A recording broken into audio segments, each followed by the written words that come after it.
नमस्कार दोस्तों, मैं रिंटू कुमार रंजन टारगेट चैंपियन में आप सभी का स्वागत है। हम सबसे पहले भारतीय भूगोल का टॉपिक्स लेकर आए हैं भारत की स्थिति एवं विस्तार, जो बहुत ही बेहतरीन टॉपिक्स है। और मैं धीरे धीरे सारा जितना भी सीरीज लाया हूं, जैसे भारत का भूगोल है, चाहे विश्व का भूगोल रहे, मैं सारा सीरीज को खत्म कर दूंगा। चाहे फिर मैंने और इसके बाद मैं फिर जो है इतिहास का भी चैप्टर शुरू करूंगा, और इसके बाद बीपीएससी का स्टैटिक्स का मैथ भी पढ़ाऊंगा और सीसेट का भी मैथ पढ़ाऊंगा। अगर चलिए फिर हम जो है इस तरफ आते हैं, भारत की स्थिति में विस्तार की तरफ आते हैं। तो सबसे पहले भारत की संविधान में जो है, अगर हम संविधान की बात करते हैं तो संविधान में भारत का नाम कहाँ बोला गया है? तो संविधान में अनुच्छेद 1 के अनुसार भारत अर्थात इंडिया राज्यों का संघ होगा। भारत अर्थात इंडिया राज्यों का संघ होगा। यानी कि संविधान में अनुच्छेद 1 में कहा गया कि भारत अर्थात इंडिया, यानी कि संविधान में भारत और इंडिया ही बोला गया ना, हिंदुस्तान वहां नहीं कहा गया संविधान में। अब हम खैर इसका और आगे बात जो है हम लोग पॉलिटी में करेंगे, अच्छी तरह से बात करेंगे उसमें। तो अगर हम आकार की तरफ आते हैं तो भारत का आकार कैसा है? तो देखिए, भारत का आकार अगर हम मानते हैं तो देखिए, सबसे पहले ये देखिए, ये गुजरात है, ये जम्मू कश्मीर है, ये अरुणाचल प्रदेश है, ये आपका तमिलनाडु है। अगर इस तरह मिला दें तो 4 कोण जैसा हो जाएगा, 4 कोण, यानी कि चतुष्कोणीय। इसलिए हम लोग बोलते हैं कि भारत का जो आकार है वो चतुष्कोणीय है। ओके। अगर हम स्थिति की बात करते हैं तो स्थिति में अगर हम बात करते हैं तो स्थिति में उत्तरी पूर्वी गोलार्ध में स्थित है। भारत कहाँ स्थित है? उत्तरी पूर्वी गोलार्ध में। आइए इसका भी हम चर्चा करते हैं। तो भारत, हम सबसे पहले ये जानेंगे कि भारत जो है कर्क रेखा के, भारत के बीचों बीच जो गुजरती है वो कर्क रेखा गुजरती है। भारत के बीचों बीच गुजरने वाली रेखा को कर्क रेखा कहते हैं। तो भारत जो है इस जगह पर है। तो भारत इस जगह पर है तो कहां है? तो उत्तरी और पूर्वी गोलार्ध में। भारत कहां है? उत्तरी और पूर्वी गोलार्ध में। तो उत्तरी पूर्वी गोलार्ध में, तो भारत की जो स्थिति है उत्तरी पूर्वी गोलार्ध में। अगर मान लीजिए कोई आदमी जैसे यहां है तो इसको उत्तर बोलते हैं, इसको दक्षिण बोलते हैं, इसको पश्चिम बोलते हैं, इसको पूरब बोलते हैं। अगर कोई आदमी यहाँ खड़ा होगा तो क्या कहेंगे? तो उत्तर पूर्व में खड़ा है, उत्तर पूर्व में खड़ा है। अगर कोई आदमी यहाँ खड़ा है तो क्या बोलेंगे? पश्चिम दक्षिण में खड़ा है। तो उसी तरह भारत जो गोलार्ध, आप देखिए ये गोला का आधा भाग है, ये गोला का आधा भाग है, इसलिए हम लोग गोलार्ध कहते हैं। तो भारत की जो स्थिति है वो कहाँ है? उत्तरी पूर्वी गोलार्ध में। अब अगर हम उसकी देशांतरीय और अक्षांशीय विस्तार कहते हैं तो देशांतरीय विस्तार, देशांतर किसको कहते हैं और अक्षांश किसको कहते हैं? तो उत्तर से दक्षिण की ओर खींची गई काल्पनिक रेखा को देशांतर रेखा कहते हैं, और पश्चिम से पूरब की ओर खींची गई काल्पनिक रेखा को हम लोग अक्षांशीय रेखा कहते हैं।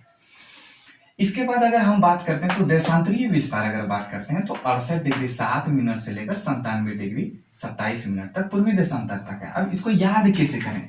तो याद रखिए 68 और एक 97, सिर्फ 68 डिग्री को याद कीजिए और 97 डिग्री को याद कीजिए, फिर इसको छोड़ दीजिए, याद कीजिए। यहाँ इसको सोचेगा 7 मिनट, 7 के बाद 27 आता है तो कितना हुआ? 68 डिग्री 7 मिनट और 97 डिग्री 27 मिनट पूर्वी देशांतर, पूर्व की देशांतर किधर स्थित है? पूर्वी देशांतर में। और अक्षांशीय विस्तार करेंगे तो कहां से? अक्षांशीय विस्तार अगर ऐसे इधर से इधर की बात करेंगे, अक्षांशीय विस्तार मैंने क्या कहा कि पश्चिम से पूरब की ओर खींची गई काल्पनिक रेखा को अक्षांशीय रेखा कहते हैं। तो अगर अक्षांशीय रेखा की बात करेंगे तो अक्षांशीय रेखा 8 डिग्री 4 मिनट से लेकर 37 डिग्री 6 मिनट तक है, इसका अक्षांशीय विस्तार। अगर हम क्षेत्रफल की बात करेंगे तो 32,87,000 वर्ग किलोमीटर पर स्थित है, जो विश्व का 2.42% है। ये पूछा गया क्वेश्चन है। और फिर अगर क्षेत्रफल की दृष्टि से हम भारत का स्थान कहते हैं तो क्षेत्रफल की दृष्टि से भारत का स्थान 7वां है। पहला तो आप लोग को पता ही है, रूस है। और जनसंख्या की दृष्टि से बात करें तो जनसंख्या की दृष्टि से पहला चाइना, इसके बाद दूसरा नंबर पर भारत आता है। भारत का जो मानक समय है 82.5 डिग्री। अगर हम कोई भी समय को लेते हैं, जैसे भारत का जो समय लेंगे तो भारत, जैसे हम लोग अगर पूरा विश्व का समय लेंगे तो ग्रीनविच समय से लेते हैं। ग्रीनविच समय जो लंदन से गुजरा है, लंदन के ग्रीनविच से जो 0 डिग्री देशांतर है वो लंदन के ग्रीनविच शहर से गुजरा है। तो 0 डिग्री देशांतर को हम लोग कहते हैं मानक समय।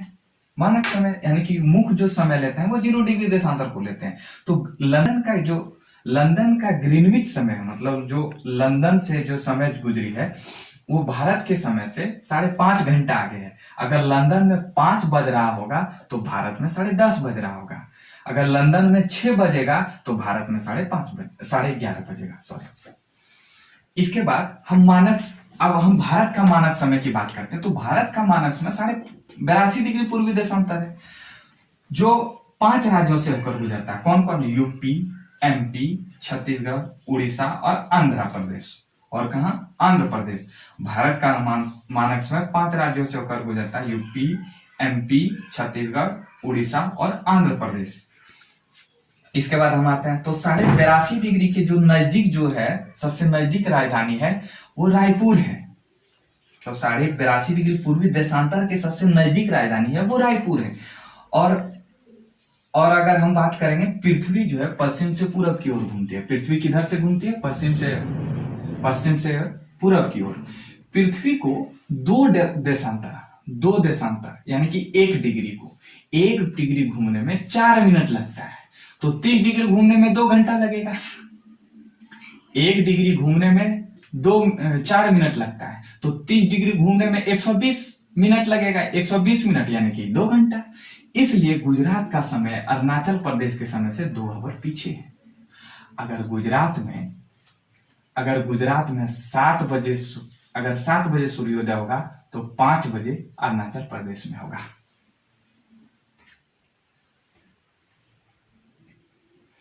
पहले सूर्योदय अरुणाचल प्रदेश में होता है। इसके बाद 23.5 डिग्री उत्तरी अक्षांश को हम लोग कर्क रेखा कहते हैं। 23.5 डिग्री उत्तरी अक्षांश को हम लोग कर्क रेखा कहते हैं और 23.5 डिग्री दक्षिणी अक्षांश को हम लोग मकर रेखा कहते हैं। तो 23.5 डिग्री उत्तरी अक्षांश जो है कर्क रेखा जो है भारत के बीचों बीच गुजरा है। तो कितने राज्य से होकर गुजरा है भारत के? 8 राज्य और एक पड़ोसी देश बांग्लादेश से होकर गुजरा है। तो 8 राज्य कौन कौन सा है? मिजोरम, त्रिपुरा, पश्चिम बंगाल, गुजरात, मध्य प्रदेश, राजस्थान, छत्तीसगढ़ और झारखंड। हम लोग याद करने के लिए भी इसको ट्रिक्स अपनाए हैं, जैसे मित्र पर गमछा झाड़।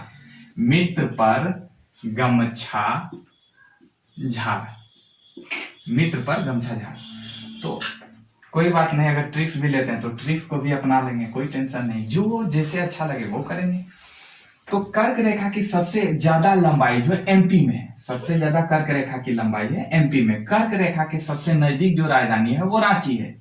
और भारत के उत्तर से दक्षिण की लंबाई, अगर भारत के उत्तर से दक्षिण की लंबाई की बात करें तो उत्तर से दक्षिण की लंबाई 3214 किलोमीटर, कहीं कहीं 3213 भी देगा, तो कंफ्यूज नहीं करना है। और पश्चिम से पूरब की लंबाई 2933 किलोमीटर है। अब देखिए ये भाग जो है भारत का, जो यहां से इधर जो कर्क रेखा के इधर दक्षिणी भाग है उसको प्रादुपीय क्षेत्र कहते हैं, प्रादुपीय भाग कहते हैं। तो प्रादुपीय भाग किसे कहते हैं? तो इस तीनों तरफ पानी रहे और एक तरफ स्थल रहे उसको प्रादुपीय भाग कहते हैं। तो प्रादुपीय भाग की जो आकृति है वो त्रिभुजाकार है। देख लीजिए, ऐसे चित्र से भी देखने में पता चलता है कि इसका आकृति कैसा है। अब देखिए ये जो त्रिभुजाकार जो भाग है वो 2 भाग में बांटता है। एक इधर अरब सागर, एक बंगाल की खाड़ी। अरब सागर जो है हम लोग आगे चलकर पढ़ेंगे दक्षिणी पश्चिमी मानसून में कि दक्षिणी पश्चिमी मानसून की 2 शाखाएं होती है, बंगाल की खाड़ी और अरब सागर की शाखा। इसको हम बाद में पढ़ाएंगे मानसून के चैप्टर में। अब प्रायद्वीपीय भारत की आकृति त्रिभुजाकार होती है जो हिंद महासागर को 2 शाखाओं में बांटती है। कौन कौन? अरब सागर और बंगाल की खाड़ी।